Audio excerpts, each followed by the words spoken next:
31절까지 말씀입니다. 출애굽기 4장 18절에서 31절까지 말씀입니다. 한 절씩 교독할게요. 모세가 그의 장인 이드로에게로 돌아가서 그에게 이르되 내가 애굽에 있는 내 형제들에게로 돌아가서 그들이 아직 살아있는지 알아보려 하오니 나로 가게 하소서. 이드로가 모세에게 평안히 가라 하니라. 여호와께서 미디안에서 모세에게 이르시되 애굽으로 돌아가라. 내 목숨을 노리던 자가 다 죽었느니라. 모세가 그의 아내와 아들들을 나귀에 태우고 애굽으로 돌아가는데 모세가 하나님의 지팡이를 손에 잡았더라. 여호와께서 모세에게 이르시되 내가 애굽으로 돌아가거든 내가 내 손에 준 이적을 바로 앞에서 다 행하라. 그러나 내가 그의 마음을 완악하게 한즉 그가 백성을 보내주지 아니하리니 너는 바로에게 이르기를 여호와의 말씀에 이스라엘은 내 아들 내 장자라. 내가 내게 이르기를 내 아들을 보내어 주어 나를 섬기게 하라 하고 내가 보내주기를 거절하니 내가 내 아들 내 장자를 죽이리라 하시니라. 모세가 길을 가다가 숙소에 있을 때 여호와께서 그를 만나사 그를 죽이려 하신지라. 시포라가 돌칼을 가져다가 그의 아들의 부피를 베어 그의 발에 갖다 대며 이르되 당신은 참으로 내게 피기 남편이로다. 여호와께서 그를 놓아 주시니라. 그때의 십보라가 피난편이라 함은 할례 때문이었더라. 여호와께서 아론에게 이르시되 광야에 가서 모세를 맞으라 하시니 그가 가서 하나님의 산에서 모세를 만나 그에게 입맞추니 모세가 여호와께서 자기에게 분부하여 보내신 모든 말씀과 여호와께서 자기에게 명령하신 모든 이적을 아론에게 알리니라. 모세와 아론이 가서 이스라엘 자손의 모든 장로를 모으고 아론이 여호와께서 모세에게 이르신 모든 말씀을 전하고 그 백성 앞에서 이적을 행하니 백성이 믿으며 하나님께서 이스라엘 자손을 찾으시고 그들의 고난을 살피셨다함을 듣고 머리 숙여 경배하였더라. 하나님의 크신 은혜가 여러분 가운데 함께하기를 축원합니다. 출애굽기의 말씀을 우리가 보면은 어떤 것들을 생각해 볼 수가 있냐면 마귀의 권세에서 벗어나는 하나님의 자녀들의 이야기가 이 속엔 담겨 있습니다. 이제 모세는 믿습니다. 하나님이 함께 하신다. 그리고 하나님이 그 일하심을 믿고 이제 결단이라는 걸 해나가는 시점에 오늘 본문이 시작되는 거죠. 사실 우리들에게 하나님의 이야기를 전달하면 가장 어려운 부분이 뭐냐면 순종하세요 라고 말을 하면 우리 굉장히 많은 문제들을 다 안고 있죠. 그렇죠? 다들 각자 가지고 있습니다. 그러한 큰 문제들을 하나하나 다 안고 있죠. 예수님께는 부자 청년이 있었습니다. 그 부자 청년은 사실 다 주를 위해 했다고 자신은 장담하며 이야기를 했지만 예수님이 보셨을 때는 그가 갖고 있던 물질이 결국 주님을 따르는데 방해가 된 것이죠. 그러니 그걸 모두 가난한 자에 나눠주고 넌 나를 따르라라고 얘기하지만 나머지 부분 참 괜찮은 사람이었던 것 같아요. 그의 이야기는 거기서 끝이 납니다. 따랐다는 얘기도 없고 아니란 얘기도 없죠. 내게 한 가지 부족한 것이 있는데 그 물질이 너를 얽어 매는구나. 이게 예수님이 본 그 부자 청년에 대한 판단이었죠. 부자에게는 돈이었는데 우리 각자에게는 뭐가 있을까요? 다들 뭔가의 다른 짐들을 다 안고 있죠. 아브라함도 본토 친척 아비 집을 떠나라고 하니까 사실 안고 있던 그 가정에 대한 절실함, 가정에 대한 이야기가 남아 있어서 절대 떠나지를 쉽지 않은 사람이었던 것입니다.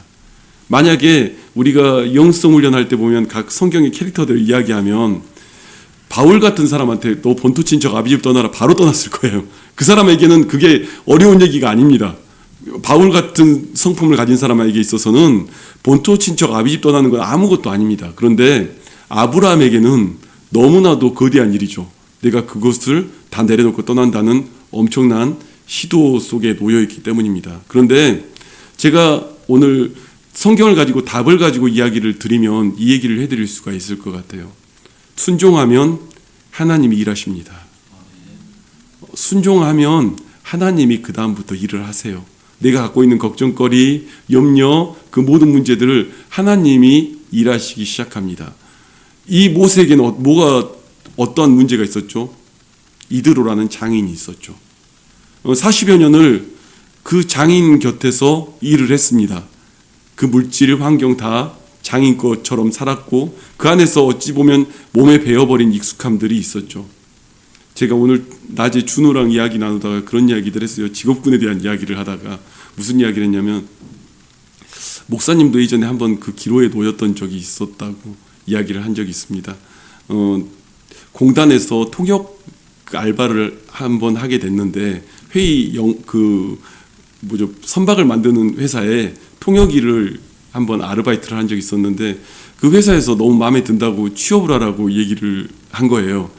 그 회사 입장에서 그 공업적인 일도 일인데 영어까지 할 수 있다는 게 굉장한 장점이라고 생각을 했던 것 같아요. 아직 제가 뭐 대학 막 졸업하는 그런 시점이었기 때문에 그 회사에서 너무 쉽게 제안을 했죠. 그런데 그 아르바이트를 소개해 준 형하고 그 상의를 제가 했던 기억이 나요. 그래서 준호한테 그 얘기를 했어요.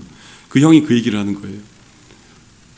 이 일을 시작하면 당신이 자신이 했던 이야기를 하면서 평생 노가다를 해야 돼. 몸에 한번 베이면 계속 그 일을 해야 돼. 한번 너에게 스스로 한번 이 순간에는 선택을 해봐라라는 저한테 이야기를 해서 아마 그 길로 제가 알바만 하고 그 일은 안 했었습니다. 왜냐하면 아직은 제가 선택해야 되겠다는 내 앞으로 일에 대한 생각들을 했기 때문이죠. 그 형이 말이 나중에 생각해 보면 사람은요, 한번 어떤 일을 한번 하기 시작하면 다른 일을 손대기가 쉽지가 않습니다. 그게 몸에 배어버린 내 일이 되어 있기 때문이죠.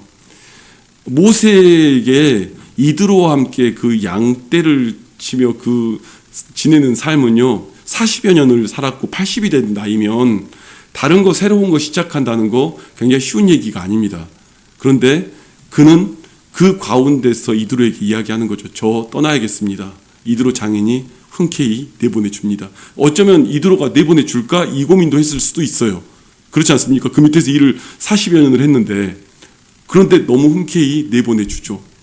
우리가 순종이라는 이름을 가지고 이야기를 할 때요, 사실 하나님 뜻에 순종합니다. 그 선택을 할 때 굉장히 많은 난제들이 우리 앞에 있습니다. 그리고 생각이 납니다. 고민들이 생각이 나고 문제들이 생각이 나요. 순종하면 이 문제는 어떡하고, 저 문제는 어떡하고, 이 일은 어떡하고, 이것은 어떡하고. 그런데 하나님 안에서 주님의 콜링을 받고 부르심을 받아서 이끌어 나올 때는 사실 이 과정들이 다 있는 거예요. 도저히 할 수 없을 것 같은 기존에 내가 갖고 있던 삶의 패턴에서 벗어나와지는 은혜가 있는 것은 그가 순종의 발걸음을 내딛자마자 일들이 시작되는 거예요. 순종의 발걸음을 내딛고 그 앞에 나아가니까 그에게 이루어진 일들이 하나하나 이루어지는 것이죠. 이 모든 과정 속에 성경은 지금 이러한 이야기들을 해나가고 있습니다. 그 과정 속에서 오늘 우리가 무엇을 해나가야 할지. 또 한 가지는 생각해 보면, 모세가 이 이스라엘 백성을 구원하겠다고 나가겠다고 할 때 그에게 주어진 장애가 하나가 더 뭐냐면 바로예요. 바로가 지금도 나를 죽이려고 들고 있을 텐데. 그런데 오늘 성경 속에 보면 그 이야기들이 남아 있습니다. 무슨 얘기가 나와 있냐면, 이 바로도, 네가 알고 있던 바로도 죽었대요. 오늘 성경 속에 그 얘기가 나와 있죠. 네가 알고 있던 바로도 죽었다고. 하나님이요, 그의 공포의 대상도 벗어나게 해놓고 이야기하는 거예요. 우리가 염려하고 걱정을 합니다. 하나님 이렇게 하라고 했으면 순종을 하면 되는데 걱정하고 염려를 하죠. 그런데 하나님은 그 안에서 그 답까지도 가지고 계신 거죠. 그래서 사실 우리가 하는 일들은 우리에게 지난번 말씀 때 나누었지만 열심히 일하기를 원하는 게 아니라 순종하기를 원하시는 거거든요. 이런 문제는 어떡하죠? 저런 문제는 어떡하죠? 내겐 두려움과 걱정거리가 있는데 이 문제는 어떡하죠? 이 일들은 어떻게 해결해야 되죠? 막 이야기를 하는데 사실은 주님은 우리에게 순종하라고 명령할 때 그 모든 이야기들을 가지고 우리에게 이야기해 주시는 거죠. 지난 시간에 우리 그 젊은 친구들이 함께 모여서 얘기를 나누다가 신앙생활에 대한 이야기들을 많이 나누는 거예요. 근데 많이 나누는데 제가 그들이 기도하는 것에 대한 이야기들을 좀 나눴어요. 영성 훈련들에 대한 이야기들을 나누다가 지금 그 기도의 수준이 조금 더 업그레이드 됐으면 좋겠다. 아직은 하나님과 교통하는 기도가 아니니까 더 업그레이드 됐으면 좋겠다면서 제가 하나님의 이끌림 받는 수동적 기도에 대한 메시지를 좀 나눴어요. 하나님의 손에 끌려가는 기도를 해야지 내가 의지적으로 뛰어드는 기도가 아니라 주님의 손에 끌려가는 기도를 해야 된다 했더니 어제 제게 연락이 온 거예요. 다음번 모임 때 그 수동적 기도에 대해 강의를 해주시면 어떻겠습니까? 저한테 그 얘기가 연락이 온 거예요. 근데 막막한 거예요. 왜냐하면 목회자들하고 모일 때는 그런 이야기들 나눈 적이 있지만 평신도 하고 나눠본 적이 솔직히 없거든요. 근데 걱정을 안고 잠을 청했는데 사실은 새벽 5시에 기도를 하는데 하나님이 그 놀랍게 그 수동적 기도를 어떻게 강의할지 평신도에 막 강의할지 제 머릿속에 정리가 막 되는 거예요. 이렇게 강의하면 되겠구나. 이렇게 그들과 나누면 되겠구나. 이게 갑자기 막 정리가 되는 거예요. 그러니까 저도 보니까 어떻게 하지라고 하지만 하나님은 그 순종하는 자리에서 하나님이 일을 하시구나라는 것을 또 새삼 느끼게 되는 거예요. 어떻게 그 앞에서 무슨 메시지를 전할까 하면 사실은 하나님은 우리에게 그 다음 얘기도 준비해 놓고 일을 벌리고 시작해 나가는 것이죠. 우리는 어쩌면 그 길 가운데 따라가는 자리에 서 있는 거예요. 그리고 그 길 가운데서 우리가 내려놓아야 될 건 내려놓는 자리에 그냥 서 있는 것이죠. 저와 여러분이 사실 우리는 가지고 있는 두려움에 대한 이야기들이 분명히 있습니다. 바로가 두려웠고요. 이드로가 두려웠을 거예요. 모세에게. 이제껏 해왔던 그 습관적으로 주어져 있던 내 삶들을 바꾼다는 것 굉장히 두려운 일입니다.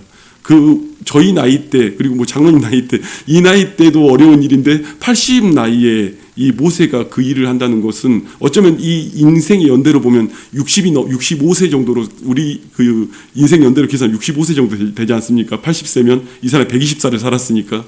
근데 65세에 뭔가를 바꿔서 새로운 것으로 들어간다는 건 쉬운 얘기는 아닙니다. 그러나 하나님 앞에 순종하면 하나님이 그 가운데 바꾸어 주시는 거죠. 다들 그 어려움들을 가지고 있습니다. 부자 청년에겐 돈이었지만 그 사람에겐 돈이지만 다른 사람들에겐 그게 없습니까? 그 한 가지만 해결이 안 되면 그 하나님과의 교통이 안 되는데 그 한 가지가 해결이 돼야 그 다음에 하나님이 주실 은혜들과 그 모든 것들이 있는데 그것을 못 받아들일 수밖에 없는 자리에 놓여져 버리는 것이죠. 저와 여러분이 인생을 살아가며 걱정 말고 먼저 순종할 수 있기를 바랍니다. 제가 그런 일들이 있었어요. 저는 사실 주의종에 대한 그 소명에 대한 응답을 받을 때 뭐라고 응답을 받았냐면 아마 제가 모세 같았어서 그랬을 거예요. 제가 아브라함 같았어서 그랬을 거예요. 이걸 못 내려놓으니까. 왜냐하면 막막하거든요. 저희 부모님이 예수를 안 믿는데 그때만 해도 부모님이 예수를 안 믿고 내가 하나님의 소명을 준다고 해도 이게 말이 안 되는 일, 내 환경과 상황은 도저히 될 수 없는 상황에 하나님이 이야기를 하시는데 그걸 어떻게 할 수가 없고 오죽하면 어떤 분들이 저한테 대놓고 그렇게 얘기를 했어요. 아니 하나님 음성을 못 듣는 사람도 저렇게 열심히 주님이 일을 하겠다고 뛰어드는데 너는 하나님의 음성을 들으면서 그렇게 안 하는 거는 어떻게 된 거냐 저한테 뭐라고 한 사람들도 있었어요. 이게 기도하시는 분 중에. 어떤 응답을 받았냐면 나중에 하다 하나님도 제 수준에 맞춰서 응답을 해주세요. 어떤 응답을 받았냐면 네가 주의 종의 길을 가면 네가 땀 흘리고 수고하지 않아도 네 입에 식물이 들어가리라. 그러나 네가 주의 종의 길을 가지 않으면 땀 흘리고 수고하여야 네 입에 식물이 들어가리라. 이 응답을 받은 거예요. 야, 제가 여기 앉아 계신 분들 중에 제 이야기들 아는 사람도 알지만 저는 그걸 어떻게 해석했냐면 너무 목사하기가 싫으니까 주의 종하기가 싫으니까 너무 싫으니까 땀 흘리고 수고에 일해서 돈을 벌어야 되나 보다 이렇게 생각했어요.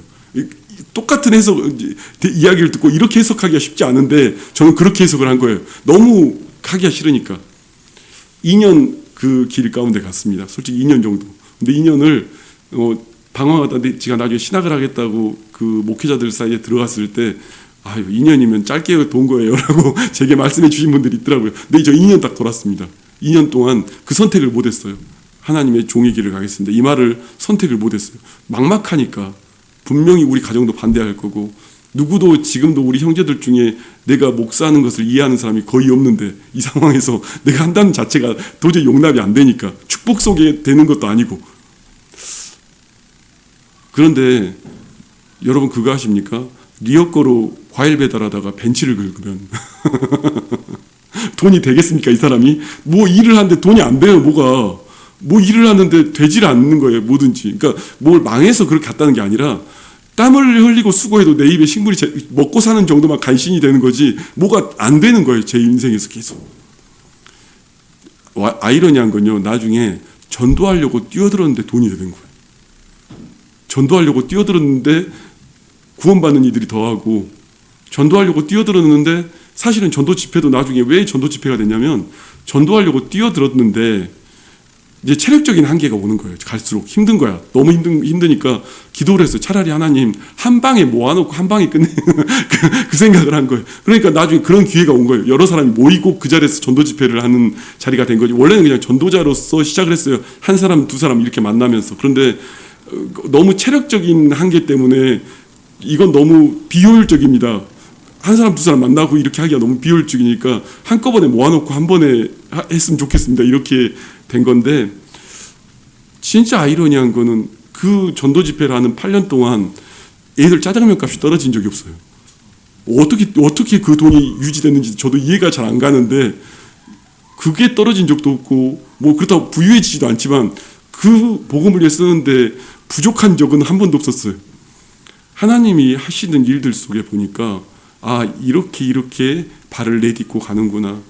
제 귀한 배우자마저도 그 길을 가다가 만난 거고, 배우자의 그 모든 과정도 내가 주님 앞에서 주의 뜻에 순종하겠습니다 한 이후로 만나기 시작된 거고, 그 모든 일들이 저한테는 마치 그 일련의 일들이 무슨 꿈처럼 벌어진 일들이에요. 모든 게 상황들이 막 바뀌어가면서 내게 주어지는 상황들이 펼쳐져 갔으니까. 사실은 순종을 하겠다는 그 결단만을 해도 하나님은 그 결단 속에 응답하신 하나님인 걸 믿으시기 바랍니다. 모세가 사실은 뭘 간 게 아니에요. 그 결단만 한 거예요.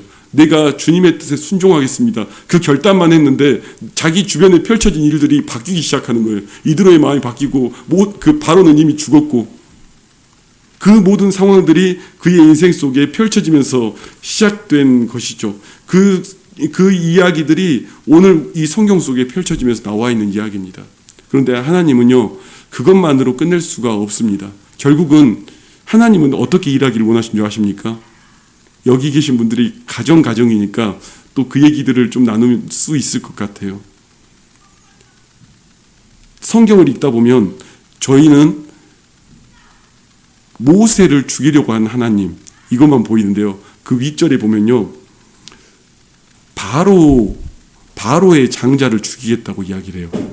그의 완악함 때문에 바로의 장자를 죽이겠다고 시작을 합니다. 하나님은 어찌됐건 그 완악함에 대한 답은 분명하게 성경에 쓰고 있는 거죠.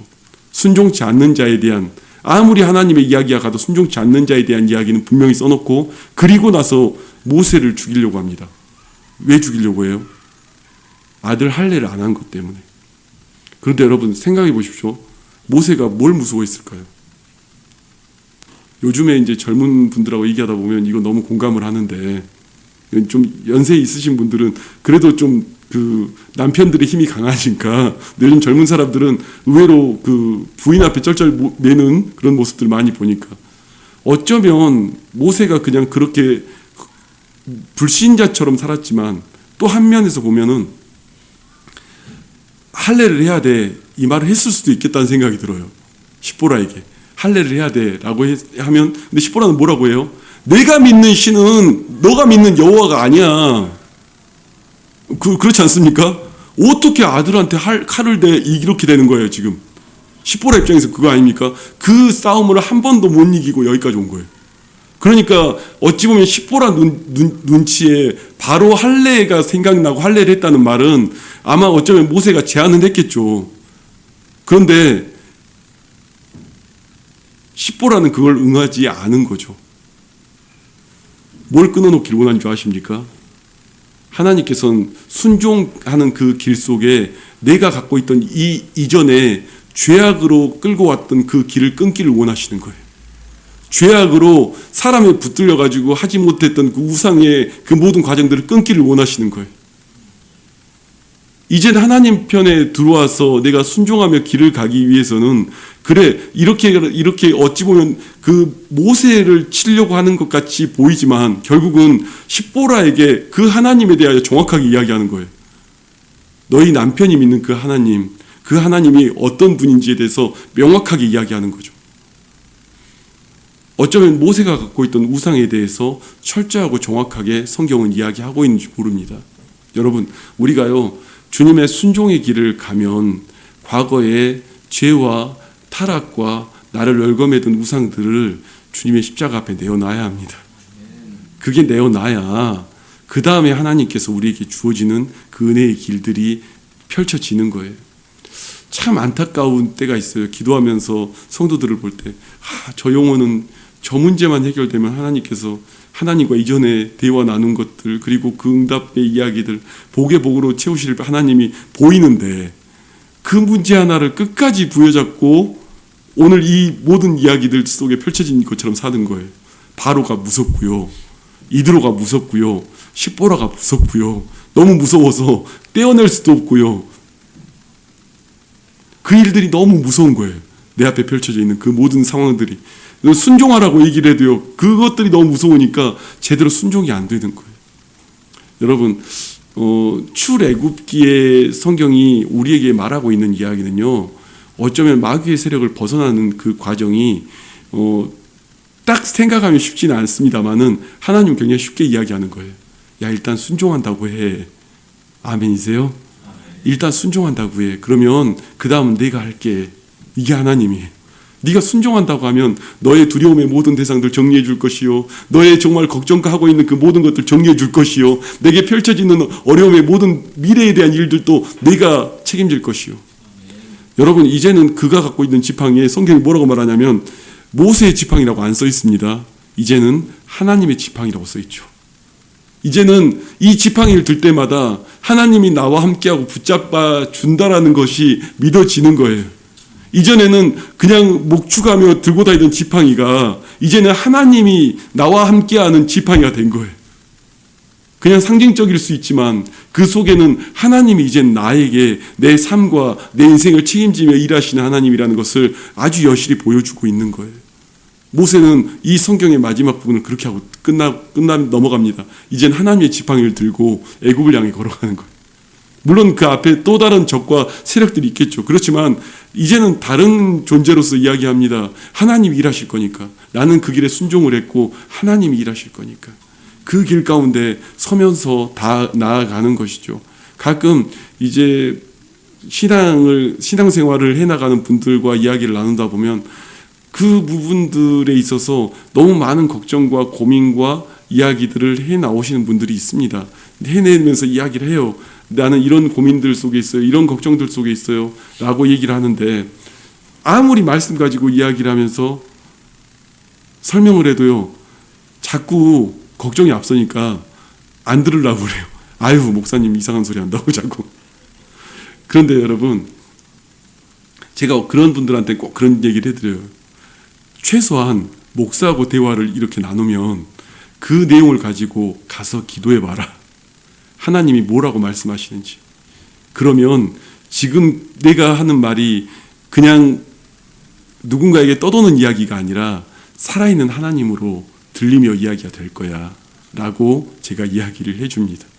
지난 주일 저녁에 젊은 청년들하고 대화를 나누면서 사실 그들 속에 다 각자 한 명 한 명에게 숙제를 내줬어요. 어찌 보면 이 문제는 너는 이건 내려놔야 돼.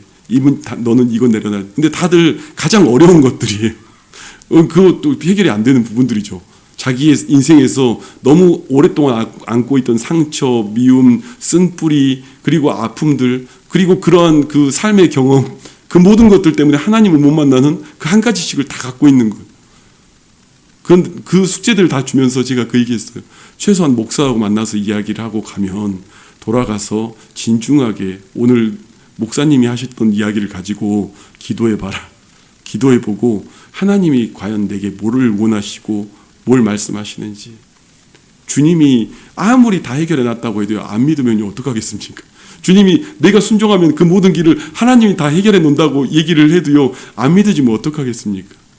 우리는요 인생을 살아가면서 삶에서 복을 받아야 됩니다. 아멘이세요? 다 복 받아야 됩니다. 복을 받은 존재들이라고 꼭 그렇게 얘기를 해요. 이러면 저는 이미 복을 받았는데 아니요. 그 말이 아니라 진짜 복을 받아야 돼요. 그런데 그 복은 하나님의 기쁨이 되는 복이에요. 하나님의 은혜를 체험하면서 살아가는 복이에요. 나는 오늘 삶에 너무 만족해요. 그럴 수 있죠. 그렇지만 거기에 순종의 삶이 덧붙여지면 주님께서 그때부터 그 사람을 들어 쓰시는 거예요. 사람들은 그렇게 얘기합니다. 내가 이렇게 열심히 해서 주님 앞에 쓰임 받겠습니다. 난 주님 앞에 쓰임 받겠습니다. 막 이렇게 얘기하는데 사실 모세를 자세히 보면요. 그렇게 사는 게 아니에요. 그는 그냥 흘러가고 있고요. 주님이 쓰시는 거지. 내 생각과 판단이 아니라 주님이 붙잡아서 쓰시는 거지. 내가 의지적으로 어떤 것을 행하면서 난 하나님의 쓰임 받겠습니다가 아니더라고요. 그것은 저와 여러분이 모두 다 똑같은 자리에 있는 거예요. 젊은 사람들이 쓰임 받지. 여러분 학계요 80세에 불림받아 2년 쓰임 받고 그게 학계서 2장에 나와 있는 이야기예요. 그렇지 않습니까? 누군가는 그 인생에서 그 나이에서 선택받는 이들이 있고요. 그 상황 속에서 하나님이 쓰는 사람들이 있어요. 우리가 너무 이제 젊은이들에게 막 비전을 이야기하고 하다 보니까 이 비전에 대한 이야기를 잘못 오해하는 수가 있습니다. 물론 젊은 친구들이 나는 야곱의 사닥다리를 보며 하나님을 대면하며 그 꿈을 꾸며 만나는 복 있었으면 좋겠어요. 물론 있었으면 좋겠습니다만은 오늘 우리가 살아가 있는 모든 자리가 사실 그 꿈의 자리입니다. 저는 이 등대교회를 보면서도 그 기도의 제목들 속에 꿈을 꿉니다. 하나님, 이 가운데 하나님께서 영혼들이 변화되게 하여 주시고 정말 등대처럼 많은 이들의 그냥 빛을 사방대로 퍼뜨려 보여주는 등대가 아니라 지난 밤에 제가 기도하다 응답받은 응답대로 이야기 드리면 누군가에게 영적인 길을 안내해 주는 등대가 되기를 원합니다. 누군가에게 영적인 길을 보여주는 등대가 되기를 원합니다. 주님께로 인도함 받게 하는 그 길을 비추는 등대가 되기를 원합니다. 저도 매번 기도하면서 꿈을 꿔요. 그 꿈 속에서 하나님이 제게 응답을 주시고 또 그 안에서 나를 이끌고 이야기하시면서 가시죠. 그런데 이 모든 과정 속에 제 열정은 거의 없습니다. 제가 열정적인 게 아니라 우리 하나님이 열정적이신 거죠. 그 길 가운데 가고 있으면 하나님은 붙잡고 쓰고 우리 가운데 일하시면서 말씀하시는 거예요. 오늘 우리에게 여호와의 지팡이가 우리에게 주어지는 것처럼 하나님이 우리를 붙잡고 일하시는 그 은혜가 여러분 가운데 함께하기를 축원합니다. 우리는 사실 할 수 있는 건 그냥 순종하는 것밖에 없어요. 그렇지 않습니까? 우리가 그냥 걸어가면서 하는 것은요, 주님이 우리를 써주시는 것에 따라가는 것이지 하나님 나를 써주세요 매달리는 게 아니라 써주시는 것에 따라가면 힘 다 빠진 모세를 들었을 수밖에 없는 하나님이 오늘 우리에게도 이야기하시고 계십니다. 여러분, 오늘 우리가 기도할 때 걱정거리, 근심거리 다 있어요. 그렇죠? 그리고 이 모든 과정 속에서 우리가 어떻게 이 일을 감당합니까? 다 두려움이 있어요. 그런데요, 그 모든 두려움과 걱정, 그 모든 것들에 대해서 하나님은 분명하게 이야기하십니다. 순종하라고. 그냥 순종하면 주님이 그 모든 것들을 책임지시고 물질과 환경과 삶도 하나님이 책임지신다고 이야기하는 거예요. 하나님이 책임지시며 영혼 살리려고 하면 그것을 못 보내주겠냐 하실 거 아니겠습니까? 우리가 복음과 주님 나라를 위해서 살겠다 선택을 하면 하나님이 그 다음부터 우리를 붙들어서 일을 하시는 거지, 우리가 그럼 내가 어디로 뛰어갑니까를 바라고 말하는 게 아니란 말입니다. 하나님이 가라고 하면 가고 멈추라고 하면 멈추고 서라고 하면 서고 그렇게 서는 것이죠. 조금 더 제가 이 오해의 요지가 있는 이야기를 한마디만 더 하고 제가 마칠까 합니다. 저도 메시지를 증거하며 하나님 말씀을 전하며 성령의 감동을 따라 메시지를 전하려고 하지, 제가 인위적으로 어떤 챕터와 장과 어떤 자리를 갖고 설교를 하려고 노력하지 않아요. 그 설교 속에는요, 내 의지가 들어간 것들을 최대한 버리려고 최선을 다해서 노력을 합니다. 왜냐하면 하나님은 오늘도 우리에게 말씀하고 계시기 때문이죠. 하나님 오늘 또 우리에게 말씀하고 계셔서 그 성령을 따라서 메시지를 전하려고 저도 최선을 다해 노력합니다. 그래야 감동 감화가 있죠. 제가 지난 시간에 얘기했지만은 똑똑하고 잘난 것으로 설교를 한다면 저는 여기 서 있으면 안 되죠. 제가 여기 서 있는 이유는 성령이 그 역사함을 따라서 말씀을 증거하고 그 역사함을 따라서 주의 이야기를 전하는 것이 제 자리고 제 일이기 때문이죠. 여러분, 여러분의 삶 속에 그 성령님이 정말 친히 가까이 오셔서 여러분 속에서 함께 일하시는 것을 경험하길 바랍니다. 함께 일하시는 걸 경험하며 그 앞에 나아갈 수 있길 바랍니다. 오늘 이 시간 우리 기도하는데 여러분의 그 죄악의 쓴뿌리, 아픔, 내어놓아야 할 부분들, 나를 힘들게 하는 그 모든 걱정, 근심, 그리고 정말로 내게 너무 거대하게 느껴지는 문제의 사람들, 그 모든 것들 내어놓고요. 하나님, 나는 잘 알지 못하지만 난 주 앞에 순종하기를 원합니다. 주님, 내 삶 가운데 역사하여 달라고, 오늘 우리 인생 속에 하나님께서 운행해 달라고, 주님께서 우리를 들어 사용하심을 보게 해달라고, 영원히 살아 역사하는 은혜를 경험하게 해달라고 함께 기도하겠습니다.